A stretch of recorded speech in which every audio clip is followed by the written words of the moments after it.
Today, it is my pleasure to introduce Charlie G., who is an assistant professor of media communications at Lincoln Memorial University. He received his PhD in journalism and electronic media here at UT in 2008, and focusing his dissertation on backpack journalism and television news gathering, audience perceptions of quality. Before joining the faculty at LMU, Charlie was an assistant professor in the Department of Journalism and Multimedia Arts at Duquesne University in Pittsburgh. Charlie is a U.S. Fulbright Scholar recipient and spent the 2017-18 academic year on the Faculty of Political Science at Zagreb University in Croatia. He is the co-author of a paper that won top paper at the Broadcast Education Association Conference in 2016, and producer of two documentaries, The Race That Eats Its Young, which won a Telly Award in 2011, and Prisoners of the Plateau. Before taking the plunge into academia, Charlie worked as a photojournalist and field producer for stations in Louisville, Kentucky, Nashville, and Knoxville. Today, he is here to discuss the science of fake news. Please help me welcome Charlie G.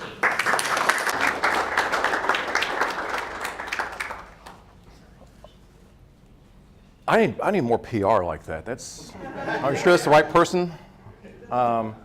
Thank you for having me on short notice. The thing is that Amanda texted me. We exchange ideas a lot, and she texted me going, "Hey, you ever thought about coming over and doing a science forum?" I said, "Well, I don't know. Or that's world-class scientists, and you know what I do, right?" And because last week, to my understanding, they were talking about fungi. And only thing I know about fungi is that boletes and chanterelles are really good with white wine and butter. And so the funny thing is that she texted me, and I said, "Well, you know, we could do fake news down the road maybe, I don't know." But then I get a text Wednesday afternoon saying, "Well, guess what? Dr. Lippman says, hey, we would really love to have you." And I'm thinking, okay.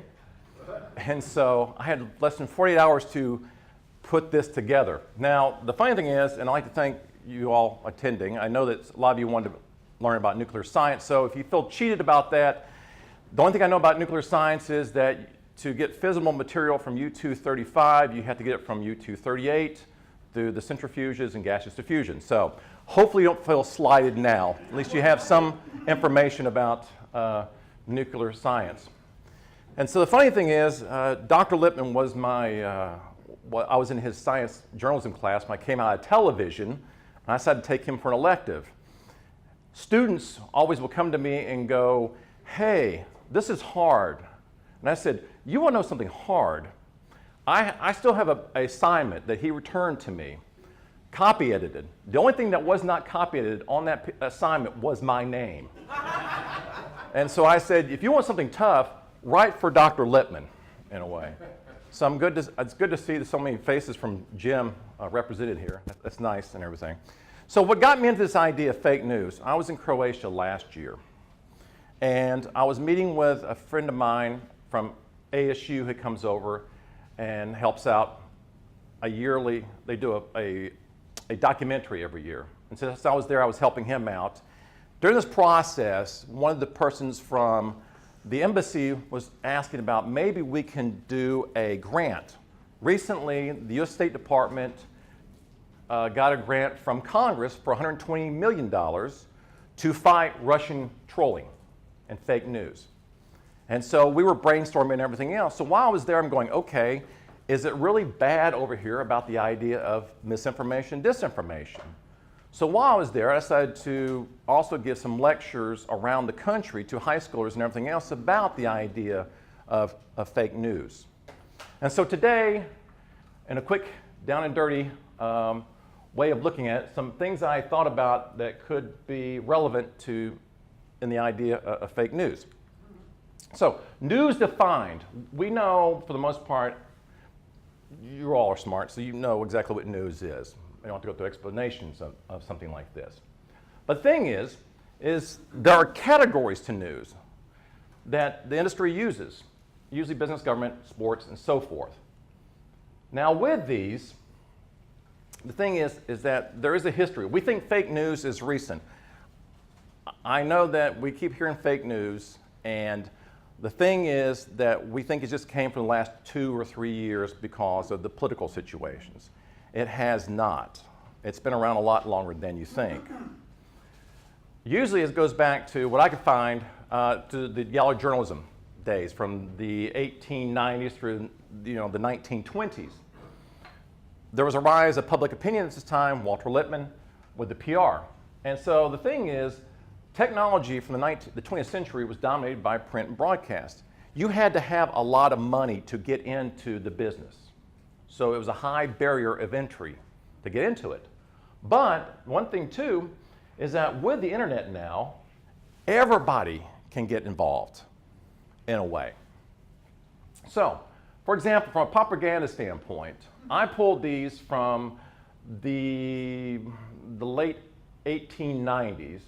And so the thing is when we see these things, and when I get into the oblongata part of the brain, is that we see pictures like this, we get emotional. We get upset about what we see. And so putting these things out there, and by the way, I don't know if there's historians in the room or not, I don't know how true this is in a way. This must be a Hearst type situation. But it got us into Cuba and the war with the Spanish-American War. And by the way, too, so many people thought a mine destroyed the Maine. It was not. Science proved later that it was a faulty something in the powder magazine. I think they discovered this about 15 years ago. So a mine did not sink the Maine, by the way. Oh, no. Okay, so more things in World War I. We have these posters and around here. It evokes a lot of emotional aspect to it. So to get people to galvanize and to buy into your message using art like this, there's one I'm looking for, I couldn't find, but it's similar to this one. They had a baby bayoneted. And so it really galvanized us to get into making a decision from a propagandist perspective into World War I. Now, some of the theories to think about here, when I was going through the literature, I kept seeing this thing, confirmation bias, that kept coming up. And that's really prevalent, it seems, back when we share fake news. Besides the idea of cognitive dissonance, which I seem to have a lot of, I can't make a decision a lot of times. And two, the idea of an echo chamber coming back. The echo chamber may be more prevalent in today concerning cable television. A message repeated over and over and over again to a similar audience. And we're rejecting outside types of ideas. Facebook groups. Facebook groups too, right. So, fake news, what's it designed to do? False stories inspire fear, disgust, surprises. It likes exaggerations and superlatives. True stories, on the other hand, anticipation, joy, trust, and usually with credible stories, there's thoughtful word choices that are used to put information out there. And by the way, we all know politicians love to say, hey, if you're not on board with me, then you must be the enemy. Now, misinformation versus disinformation. I found some literature that was suggesting that, the idea that some say that this is very similar, some say not so much. Misinformation could be a mistake by a journalist. Not intentional, in a way. Disinformation is deliberately misleading, in a way, that you're deliberately trying to put somebody a certain way. Now, I found this typology of fake news. So if we look at this, there's 7 types of misinformation, disinformation. So if you're a fan of satire parody, SNL's, Colbert, something who else? Trevor Noah, things like that, that for the most part, that's not true. It's satire. So in the brain, we can determine, yeah, this is funny, but it's not really believable. But as we progress over this way, people still buy into it as truthful messaging, in a way. And we see a lot of stuff with the imposter content and fabrication. There's some manipulative content down the road that I'll discuss in a way. So, Facebook, very prevalent to, I'm sure, a lot of the people in the room. Some of the younger demographics in the room probably think, what is Facebook? It's not cool because if our grandparents are on it, then it's not cool. So why stick around with it? But the thing is, they noticed one of the biggest ones was Pope Francis endorses Donald Trump. Now, if we had really a lot of logic in society, we would know that's probably a bad idea for the Vatican to endorse anybody, politically speaking. And the WikiLeaks and some other things. So obviously, these are the biggest stories that were shared on Facebook. And by the way, did you know, what is the #1 state in the US that shares false information? Not AC, huh? Texas. Unfortunately, at least it's good to be #2 in the nation. Tennessee is #2, by the way, about sharing false information during the last election cycle. And I believe that Natalie Maneva is doing some research in that area as well. So, some clickbait examples. And that's the one thing they really want to drive you to the sensationalized aspect. Again, this one was shared a lot. Now, the funny thing is, this looks like a true website, right? They mimic what you would see a normal broadcast TV website. And so I'm going, all right, I know that in broadcasting, you have to have call letters. These things right here. And so I looked up on the FCC website going, does this actually exist? It does not. TOE is something made up in a way. But people thought, you know what? Hey, this looks real, then it must be real. So it's very misleading in a way. So it's kind of that far right of in those typologies of disinformation. Another example, I love this. The reason will shock you. Very sensationalized. And it looks like it's a CNN logo, but it really is not. It's a parody of CNN. Someone has taken a CNN and manipulated it a little bit to make it look like, oh, it must be true in a way. More manipulated content. Okay, you see these at the end? A lot of things. The clickbait or the sponsored content, and yes, hey, you're not going to believe what's going to happen next, in a way. It really wants you to follow this so we can get clickbait and get more revenue. Now, the idea of too much information. What I found is that if we are overloaded, you've heard the idea of TMI. People just throw stuff at you. Too many emails. Too many emails are like, okay, I forgot to read something, and someone says, why didn't you read this? I'm like, well, I have a whole bunch to go through. So the thing is, we become very vulnerable to manipulation. It could be bad or good information. Now, the thing is, if we are overloaded with brand new information, we have a tendency to choose popularity over quality. We can relate to something that's very popular and not necessarily something that's more quality or a truly substantial informational piece. Now, the thing is, with popular information, has strong effects, and we are less likely to go through and verify the quality, because there are times when my mother, and I've admonished her several times, when she posts on Facebook going, do you really know the source that you're posting out there? Do you want to know about trolling? When I was in Bulgaria, I was having lunch with someone from the embassy, and they have a problem with trolls. They have identified 3,000 trolls in Bulgaria that either is using a Bulgarian name or a pseudo-Bulgarian type name that's identified with Russia. And I believe Sam Swan's class did a content analysis working with them, trying to figure out something last spring. But, so they have problems, and that's why disinformation in the Balkan region is very important. Now, the thing is that, but you may be bombarded so much. However, though, if you're not bombarded as much, the brain can slow down and go, okay, I know this is good or this is bad information. But when you're so overwhelmed, you just fly through it, skipping like, okay, it must be true, whatever, I don't have time for this, in a way. Now, Pew Research numbers, and this is really interesting. How many go to the public library? Okay, we got a few in here. That's good. So my librarian people or information science people are still happy to hear that. But also, too, as we go down, information from local news organizations. That, to me, is troublesome. Even though Pew numbers say that local news is still a very trusted source, national news maybe not so much. But this kind of reflects a worrisome number, even from a local perspective. People we know, we associate on the street that we may have dinner with or talk to in our churches or whatever. You would think there would be much more of a disparity in numbers here, but there isn't. And two, social media. We get so much of our information through social media.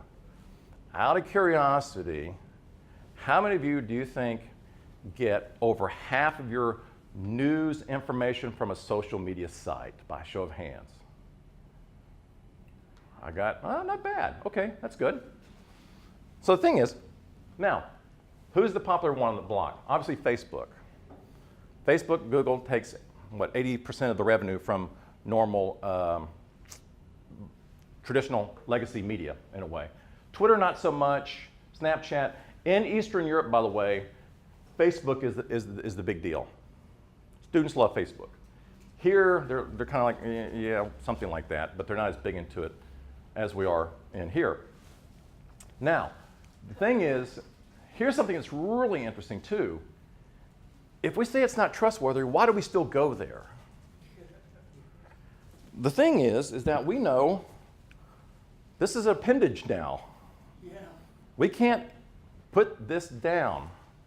Now, by those who are in the room, who probably are a little bit more mature, I'm not saying old or young, mature, maybe retirees. How many love your phones? I got 1, 2, okay. So obviously that you think it's a problem with someone that may be younger demographics, the millennials, Gen X, Gen Y, but also too it's proliferating up into the more senior crowd. But the one thing to really think about is that down here, if you are a consumer of news or credible information from a legacy type medium, TV, radio, print, you are more likely to think that information posted on social media cannot be, well, I shouldn't say cannot be trusted, but not as trustworthy as others. And, overall, that I think 57% of us recognize, regardless of our affiliation, that 57% of us recognize that we should be the smell test. Does it smell fishy? Is it still good? In a way. But going through this, that's pretty good. Even if you're a social media fan, and most of your information comes from social media, 42% say still that's a big chunk that not sure if it's really trustworthy. Now, a barometer I found from last year that looked at 28 countries. They did a survey. And this is, as someone who's in media, or in news especially, this is kind of troublesome. Almost 2/3 around in these 28 countries do not believe in media or what they see is true, in a way. 70% say that they believe fake news is weaponized or is used as a weapon, propaganda, you could say. And this one I'm like, oh my gosh. 63% of average persons do not know good journalism from falsehoods or rumors in these 28 countries, not just the United States, but 28 countries. That is a little bit troublesome for those of us in journalism and trying to make sure that we do a good job, especially from a pedagogical standpoint. Now, when I was going through this, I thought, from a journalism perspective, I always want to know about the why of something. Why is this happening? We always get the facts and everything else from journalism. Why is this stuff going on? So I thought there's got to be something going on up here well, maybe not up here with me, but with you all, that the amygdala is one that controls the emotion and not emotion, but yeah, emotion and there's something else. And I'm going blank. For some reason, memory. Is it memory? I don't know. Maybe I need to get mine checked out. Obviously, I can't remember what it is. But I do know, thank you. I know it's emotion. I know emotion is one of them. And so we see something, we can get very emotional about it in a way. And so it's found in this way. So, and fear, okay. So if we tap into something, a message is a visual, an audio, something we read, fear and emotion rise up. And they also just said that false memories are resistant to change. I cite Brian Williams, who was the NBC national news anchor several years ago. And he said that he was removed from the thing because he allegedly fabricated an incident. He was in Iraq flying in several choppers. He swears his chopper was attacked. So he keeps repeating that over and over again, saying, yes, my chopper was attacked. And he said that. So it diminishes credibility. Actually, it wasn't his chopper, but someone else in the fleet flying alongside him. But you remember, too, you may remember something from your past, and it sticks with you, and yet it may not be right. A true story. My mother was attacked in the Smokies by a bear. It chewed off her pigtail. Now, the story goes in the family that my grandmother fought it off with a cast iron skillet. That's a great story, right? We think the truth is that my grandfather hit it on the nose with a flashlight. However, the family wants to stick with the grandmother wielding the skillet because it's a better story, in a way. And so, well, they're both dead, so we're really not sure. It's not newsprint. The attack was, but we don't know how it was fought off. But the same thing, we stick with something, and it's hard for us to change, in a way. There's been some research out there a little bit that doing an MRI. So if someone is reading something, they do the MRI on it, and they've noticed the changes in the oblongata as well. That it expands when they read something and contracts during certain times. Now, even if it is real, they have a tendency to revert back to the old story, what they believe in. So again, I'm believing in the skillet versus the nose, to the flashlight to the nose aspect. However, when exposed to the actual credible information, 60% of people will flip to the credible information and will embrace it. But the problem is, they will, even if they stick with the wrong answer, they're less sure about their memory, in a way. So, psychological. I showed the idea of clickbait, all these different things. Using emotional connotations, all these things to get people to buy into the message. They also discovered shared memories, that we have the idea of we like to be in a collective, part of a group in a way. Somebody mentioned Facebook and groups, even Instagram. Now, what happens is fake news sites could potentially distort memories, some of the research I was reading.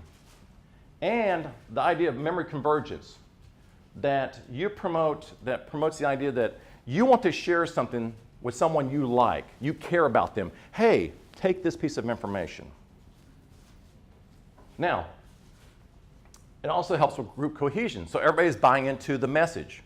So maybe so when you guys leave, you're probably going to remember the skillet to the side of the head versus possibly the real flashlight to the nose aspect. Because who cares about the facts? It's about the story, right? But the thing is, communication does help shape memory. Now, other psychological aspects that I found. The American Psychological Association. This is real interesting to me, that they found that young children, with the idea of pretend play. And so what happens is, with this pretend play, like playing house, you're reinforcing cultural norms and beliefs. So you can say, well, Johnny, you can make that up. It's okay. Even though it's not true, you can make it up. As we progress, adolescence, we start to get developing critical thinking skills, which is interesting because we always want to be rebellious during our adolescent years. I was. And you always begin to question why. You may not, you question religious beliefs, the government, and things like that. You don't always trust authority in a way. And then it comes back down to the idea of if you have this rationalizations on top of one another all the time, you begin to buy into that belief, whether it's true or not. And so, again, false beliefs are easily more accepted, influencing the worldview. And the thing, too, is that they suggested that this childhood belief is a framework for adult processing. So maybe we're actually hardwired, if we're told to be creative, go out and play, make things up, that we're hardwired to be more accepting of false types of messaging. Now, the thing, too, goes back to, and they do suggest that if you have young children, to teach them the critical thinking skills early. Ask them, why do you think this is important? Kind of get them to think about why they do certain things. Don't just, you have a young child that keeps saying that, why? How many parents have heard the old, I said so? Okay. And so maybe you're shutting them down in a way, cognitively, to just accept it down the road, even if it's not important or is important. Now, the thing is, traditional news models in the legacy aspect, even with a small number of info, people still will buy into the message. The idea of social media, remember, there's only a small amount of radio, TV, and legitimate print publications. Social media opens up to every type of messages, so there's so much more bombardment of information. At one time, I heard that by the time we reach age 18, we're bombarded by like 1 million messages, and that was data from 12 years ago or so. Who knows what it is today. Even if the info is simultaneously and contradictory, something very interesting. We would go with the simple fiction because not processing the complicated reality of things. So why did the bear attack? Well, there's a story behind that too, but we're running out of time to explain that. So the idea of to share or not to share. Last week, my cousin posted something about, and he had tagged it fake news on his Facebook page, and I wrote back saying, I don't trust your source. I am probably not the most popular person at family reunions because of calling out family members to go, just be careful of what you post. Don't be a Russian troll, in a way. And so the thing is, this idea of the other side, this effective polarization, we are more likely to share something called novel information. And novel is very much more human, grabs more human attention, encourages sharing in a way. And novel information could be surprising, something you don't expect. The, hey, watch this. It's more valuable to us than something boring in a way that we share. And the thing about having the novel information is, guess what? I'm in the know. I know about this. I feel good about myself in a way. And about this, that they've suggested that rumors are social in nature. So the thing is, when we have rumors, remember the telephone, you sit around the circle of the telephone thing and how it came back totally distorted in a way? But we love telling secrets, right? Or we have a hard time holding secrets sometimes. Some of you probably are really good about this. Some of you maybe not so good. Right. But the thing is that we like to share stuff. Guess what I know? You don't. But you want to know? You're not going to believe this. See how sensationalized this is? So the thing is, even with news versus rumors, news is an assertion with actual factual claims. Now, something that's out there now that's very troubling is something called deep fake. It's something new within the last couple of years that's arrived. And it's almost like this morphing. The original can morph into something totally different. I'm going to show you some examples here of this. The idea of a deep fake is generated by this something called a GAN, a generative adversarial network. It takes existing data. It could be a photograph, it could be a video, and you can morph it. If you're a Michael Jackson fan, the black or white video from MTV, how he morphed into different people technology. And so the thing is that you can use text, you can use audio, you can use like this facial ventriloquism, and it's kind of out there right now. You can use this. This TensorFlow is an open source from Google. Now the thing is, people said that this morphing, or this idea of this deep fake, is a threat to our privacy and our security. It can help erode trust. The only good thing behind this, supposedly, it may be good for helping dubbing foreign films, they suggested. Is that not scary, in a way? So the thing is, that's...